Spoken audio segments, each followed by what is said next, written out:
አንድ ጊዜ ለመሽናት ነው ያን ጊዜ አስተውሳለሁ ደሴ ላይ ሆስፒታል ቆሜ አንድ ወዳጅ ዶክተር ነበር ሰርጅን ነው ሆስፒታሉ ተናጋ በጩኸት አንድ ትልቅ አባት ናቸው ይጮሃሉ ሰርጅኑ ዶክተር 6 ሰዎች ኦፕሬሽን አድርጎ ደክሞት ይወጣል እኔን ሲያዩ የኔ ቅርብ ሰው እንደሆነ ሲያውቁ እንደው በአላህ የሆነበት ኡስታዝ እባክህ አንዴ ያሸነኝ አንዴ ብቻ ያሸነኝ አንዴ ብቻ ያስተንፍሰኝ ዝም ብለህ እኮ ገባ ብለህ ወጥተህ የምትሸናውሽ ነገር የሆነ ሰዓት አላህ ይሄንን ይላል ቁርአን ላይ ቅጽበታዊ ሆነ ዛሬ እንደህ የምናይበት አይነት ድንገት ምንም ይሄው ያየህን እኮ ነው ይጠፋል ይሄ ሳይዘጋ ሌንስ ይቃጠላል ምን እንደሆነ አታውቅም ይወስደዋል አላህ ይሄ ጸጋ ግን ዛሬ እኔ እናንተ እጅ ላይ ስላለ አላስተዋልነው ዋጋ ቢከፈልበት ምን ያህል ነበር መከፈት የነበረበት ተፈጥሮ ጥያቄ ይሄ በሚመጣበት ጊዜ ሂደ ስትጠቀም ምን ያህል ነበር መክፈል የነበረበት በነፃ ሂደ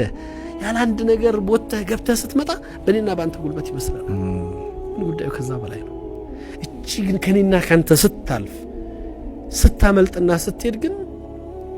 አንዴ ለመሽናት ሺዎችን ብር ትከፍላለህ